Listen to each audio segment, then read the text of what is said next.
Muy buenos días, ¿cómo estás? Katy Fernández te saluda. Es un placer saber que estás ahí, que estamos nuevamente juntos abriendo la carta de amor de nuestro Dios Creador.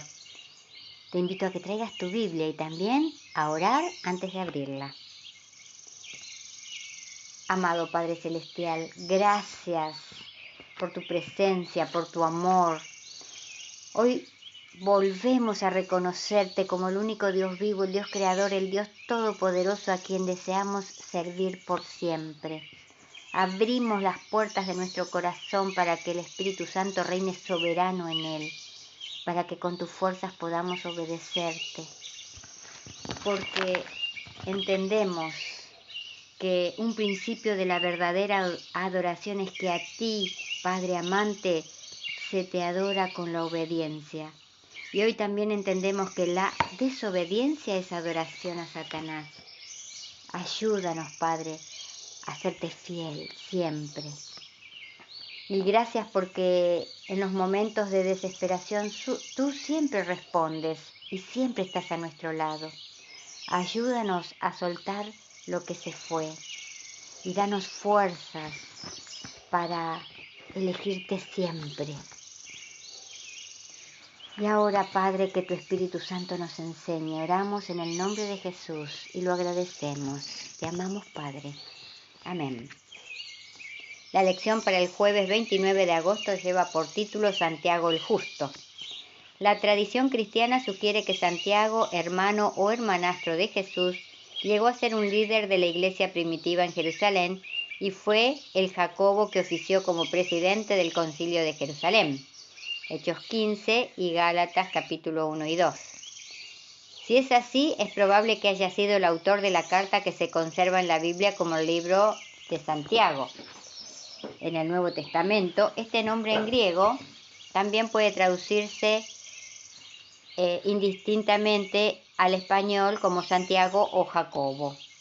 Santiago era un nombre común en ese momento, pero si eran la misma persona, también puede haber sido el líder de la iglesia conocido como Santiago el Justo, lo que sugiere que era un líder sabio que priorizaba correctamente su trato con los demás y se preocupaba por los marginados u oprimidos. El libro que lleva su nombre se describe como el libro de Proverbios del Nuevo Testamento, pues enfatiza la piedad práctica y el vivir sabiamente como seguidores de Dios. El autor de Santiago estaba ansioso por recordarle a sus lectores cristianos que no se contenten solo con escuchar la palabra, pues así se engañan ustedes mismos. Llévenla a la práctica. Santiago 1:22, nueva versión internacional. Y que la religión que realmente importa, la que es pura y duradera a los ojos de Dios, se centra en cuidar a los necesitados y oprimidos y resistir las influencias corruptoras de la sociedad que los rodea. Santiago 1:27. Te invito a que leamos juntos del capítulo 2, los versículos 1 al 9 de Santiago, del libro de Santiago, y después del capítulo 5, los versículos del 1 al 5. ¿En qué se diferencia la actitud de Santiago hacia quienes son ricos y hacia los que comúnmente tenemos en la mayoría de las sociedades? ¿Cuáles son sus instrucciones específicas con respecto a cómo tratar a los ricos y a los pobres dentro de la comunidad eclesiástica? Empecemos leyendo Santiago capítulo 2, versículo del 1 al 9. Hermanos míos, que vuestra fe en vuestro glorioso Señor Jesucristo sea sin acepción de personas, porque si en vuestra congregación entra un hombre con anillo de oro y con ropa espléndida, y también entra un pobre con vestido andrajoso, y miráis con agrado al que trae la ropa espléndida y le decís, siéntate tú aquí, en buen lugar, y decís al pobre, estate tú allí en pie, o siéntate aquí bajo mi estrado, ¿no hacéis distinciones entre vosotros mismos y venís a ser jueces con malos pensamientos? Hermanos míos, amados, oíd. ¿No ha elegido Dios a los pobres de este mundo para que sean ricos en fe y herederos del reino que ha prometido a los que le aman? Pero vosotros habéis afrentado al pobre. ¿No os oprimen los ricos y no son ellos los mismos que os arrebatan y arrastran a los tribunales? ¿No blasfeman ellos el buen nombre que fue invocado sobre vosotros? Si en verdad cumplís la ley real conforme a la Escritura, amarás a tu prójimo como a ti mismo, bien hacéis. Pero si hacéis acepción de personas, cometéis pecado y quedáis convictos por la ley como transgresores. Ahora seguimos en el libro de Santiago, capítulo 5. Vamos a leer del 1 al 5. Vamos ahora, ricos, llorad y aullad por las miserias que os vendrán. Vuestras riquezas están podridas y vuestras ropas están comidas de polilla. Vuestro oro y plata están enmohecidos y su moho testificará contra vosotros y devorará del todo vuestras carnes como fuego. Habéis acumulado tesoros para los días postreros. He aquí, clama el jornal de los obreros que han cosechado vuestras tierras, el cual por engaño no les ha sido pagado por vosotros, y los clamores de los que habían cegado han entrado en los oídos del Señor de los ejércitos. Habéis vivido en deleites sobre la tierra y sido disolutos. Habéis engordado vuestros corazones como en día de matanza.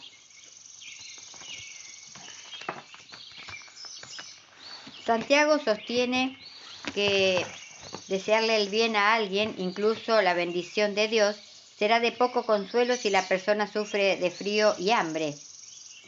Proveerle de alimento y ropa real será mucho más útil para expresar y demostrar nuestra preocupación por ellos que todos los sentimientos nobles y los buenos deseos. Santiago usa esto como ejemplo de la interacción entre la fe y las obras en el contexto de nuestra relación con nuestro Dios. Él también reitera lo que Jesús enseñó acerca de amar a nuestro prójimo como a nosotros mismos, mostrando cómo debemos obedecer este mandamiento en la vida diaria. Se pone en práctica sirviendo a Dios y a los demás, no para obtener la salvación, sino porque es la manifestación de la verdadera fe. ¿Por qué es tan fácil, incluso inconscientemente, preferir a los ricos antes que a los pobres? Ahora pasamos a la meditación de hoy, que lleva por título Más que humana, sabiduría. Para que vuestra fe no esté fundada en la sabiduría de los hombres, sino en el poder de Dios. 1 Corintios 2, 5. Nuestra misión no consiste únicamente en presentar delante de los hombres a Dios como la idea de alguna filosofía o como el gran arquitecto o el gran maestro de cualquier código de ética o de moral. Nuestra misión es presentar al Dios y Padre de nuestro Señor Jesucristo, a aquel que estaba en Cristo reconciliando consigo al mundo. 2 Corintios capítulo 1, versículo 3 y capítulo 5, versículo 19. Si nos detenemos a meditar un poco, veremos que si limitamos el Evangelio a opiniones humanas y tratamos de explicar filosóficamente el porqué de la rebeldía y la tragedia del hombre, caeremos en un desconcertante relativismo intelectual, porque la verdad, desligada de Dios como experiencia íntima y personal, siempre es un engaño, una ilusión y una falsedad. ¿Qué es la verdad? Dios es la verdad, y fuera de Él nada existe que sea real y concreto.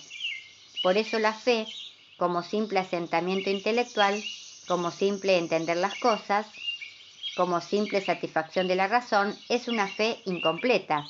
Puede ser útil en la expresión como punto inicial de compañerismo con Dios. En esa experiencia podría servir, empezando así a conocer al Dios creador, pero tiene que ir de lo conocido a lo desconocido, de lo que comprende y afecta intelectualmente a lo que no entiende, pero que acepta porque confía en la persona que inspira esa confianza, Jesús, el autor y consumador de nuestra fe. ¿Estás aceptando a Jesús? No intentes entenderlo todo, no pierdas tiempo en puntos y comas, no desperdicies energías queriendo comprender por qué Dios creó al ser humano si en su presencia sabía que el hombre pecaría. No crees barreras pensando que Dios es injusto porque nacen niños deformados y existe hambre en la tierra. De repente, las múltiples preguntas que tienes en tu mente y crean confusión no son otra cosa sino el grito del corazón clamando por seguridad, paz y perdón. ¿Pensaste ya en la posibilidad de que tu gran problema no sea entender, sino ser entendido? ¿No sea aceptar, sino ser aceptado por tu Dios vivo, por tu Dios creador, por tu Dios todopoderoso? A lo largo de mi vida conocí a personas intelectuales que hacían preguntas y más preguntas. Mientras trataba de satisfacer sus inquietudes intelectuales, las preguntas parecían nunca terminar. Un día descubrí que debía llevar a esas personas a apoyar su fe no en la sabiduría de los hombres, sino en el poder del Dios creador. Y las preguntas terminaron, y las personas por fin encontraron y aceptaron a Jesús. No me puedo olvidar el caso de un europeo que acompañó a su esposa a una de las grandes campañas de evangelización. Estuvo allí atento en medio de miles de personas. Al volver a su casa le dijo a su esposa: «No vuelvo más. Ese hombre no sabe nada. Es muy superficial. Solo habla de Jesús». Pero a la noche siguiente volvió. Y volvió también la noche siguiente y la siguiente. Y finalmente lo conocí un día, ya bautizado y en la iglesia. Este señor había entendido que lo que estaba necesitando no era la maravillosa exposición teológica de una elaborada doctrina. No, él y cada uno de nosotros, tú y yo, lo único que necesitamos cada día es descubrir a Jesús, abrirle el corazón a nuestro Dios creador, a nuestro Dios todopoderoso, y no dejarlo ir nunca más, y así caminar tranquilos y felices hacia la vida eterna. Y recordemos, si nuestras palabras no ayudan, no confortan, no hacen bien o no alegran, que nuestro Dios Todopoderoso nos libre de pronunciarlas. Espero que tengas un muy bendecido día, lleno de la paz de Dios. Te invito para que mañana volvamos a encontrarnos, si Dios quiere. Y gracias, de verdad, muchas gracias, porque estás ahí, acompañándome.